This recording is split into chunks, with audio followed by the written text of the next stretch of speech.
On 3 different occasions, I have said that there are 3 major issues that have to be faced by the American people in this generation at this time. And as I give them, you're going to be aware of what they are. One of them is we have to deal with atheistic secularism and the rise of atheistic secularism in the United States, in the Western countries, and to a degree a continuing battle that is all over the world today. Another major issue that we have to deal with is the rise of Islam, and the fact that Islam has a strategy to take over the world, and they are being quite successful in fulfilling this strategy.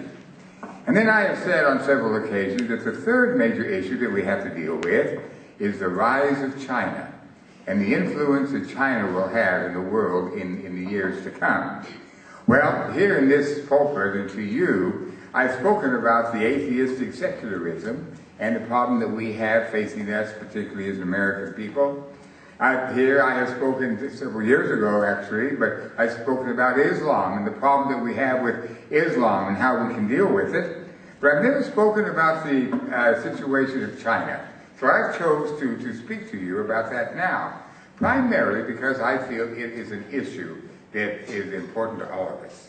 Now, in my preaching class, I have said to my students, and those of you in that class will be reminded of this, and it will probably be on your final examination, you must know who you're speaking to. You must define your congregation. And then when you speak to that congregation, you must try to get thoughts and ideas that will reach that particular congregation.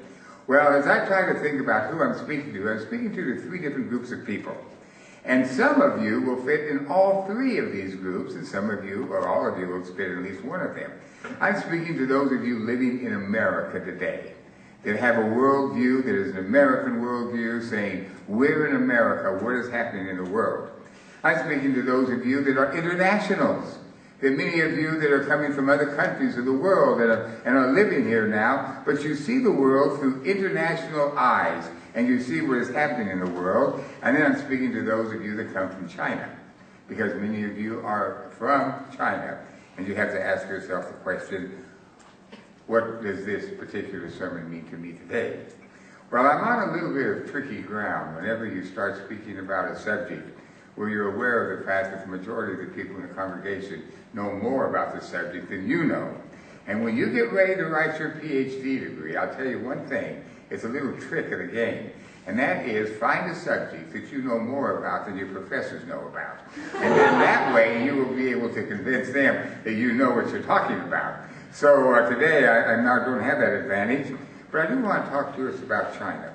And the reason why I'm doing this is because these 3 issues that I have just mentioned are not original with me. They come from many different sources in America today. Because as we look at the world today, we see these 3 gigantic movements as being important to what is going to take place in the world. And China is one of those that's very, very important to us. Well, as you start looking about China, you realize that China has gone through a very long history.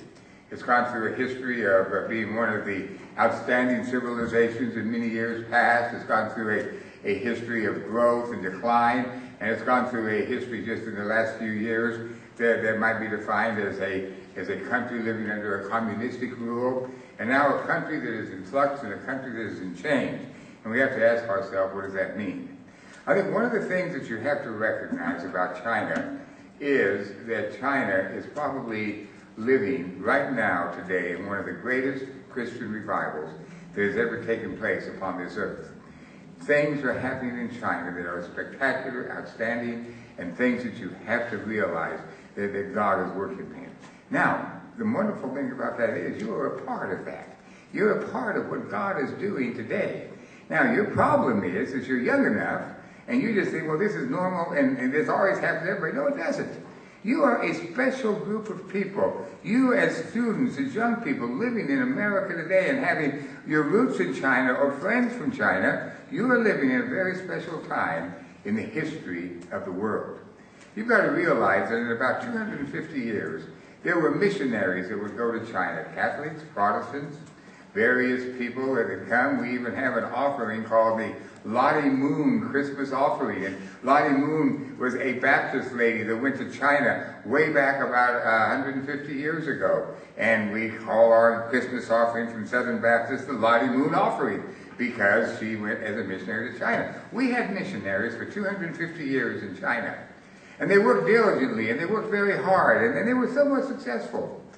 But by the year 1945, they had had a success where there were approximately 2 million Chinese that had become Christians. Now that in itself is quite phenomenal to think that here was a large group of people with 200 million of them becoming, with 2 million of them becoming Christians, which is outstanding. Well then, the next thing we knew, we have a definition of what happened in 1945. In Europe, we had what we call the Iron Curtain, which was a very valid attempt to separate Eastern Europe from Western Europe. And they created an Iron Curtain. It was difficult to travel from one area of Europe to the other, and it was the Iron Curtain. And so what they defined in China was the bamboo curtain. And the bamboo curtain was a curtain that basically separated China from other countries of Asia, particularly countries such as Japan and Korea, and then also from the West. And the bamboo curtain came up.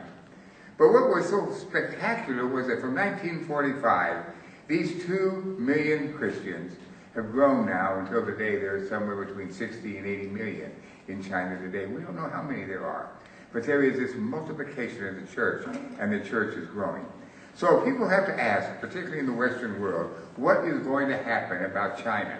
What is China going to be like in the future? There is no question that China is going to be an economic power. It is growing faster than any other power in the world today. The two economies that have not been bothered by the recession, which has hit the United States and most parts of the Western world, and Hong Kong and Tokyo and Korea alike, the two countries that have not been affected have been India and China, and they have continued to grow.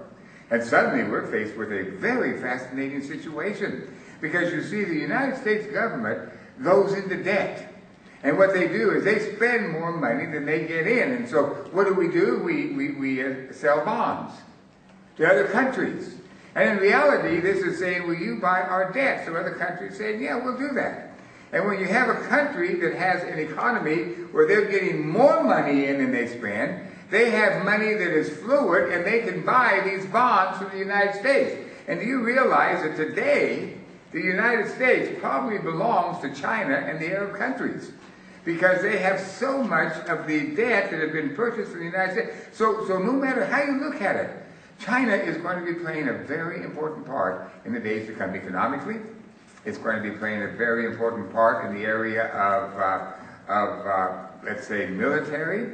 It is a military might of unquestionable strength. And at this particular point, it's been a military might that has been kept down, and everybody's been very pleased about that. And yet it is a military might, as the United States is, and several other countries as well. So you have to say, what is going to come of that? But then we have to ask ourselves, what about the church? What about the Church of China? Well, if you try to make a study of the Church of China, you're going to find out that there are multitudes of various groupings of Christians in China today. But you can possibly divide that up into two particular groups. And I'm not going to be talking about China, because you know more about China than I do. So I'm going to talk about Russia. And say, okay, now this is Russia, and let's look at what Russia was like, and you can make a comparison if you want to. I don't know whether you want to or not, but let me talk to you about Russia. You see, when the Iron Curtain came down in Russia, you had a fairly large number of Christians. And when I say Christians, you have the whole country being primarily Orthodox, but then you also had the Roman Catholics, and you also had the evangelicals. Well, when the Iron Curtain came down, what happened was that the recognized church was pretty well taken over by the state. The state pretty well said, we're going to define who you are and what you are, and we're going to have to approve any of your bishops or the head of the Orthodox Church, and they pretty well did that. And then there was also the Catholic Church, which had exactly the same situation, that a Catholic priest could not be a Catholic priest unless he was approved by the government. And in most cases, these Catholic priests and these people from the ecumenical movement, not the ecumenical, from the Orthodox Church, were good people. They were good people that had studied, that had learned, that they were Christians, they really wanted to serve the Lord, but they were caught in a situation where the government had to approve them. And in the approval of these people, they approved them of their theology, but they also approved them of their politics. Do you support the government? And if they supported the government, then they were approved to take over these positions. And they went on from that particular point.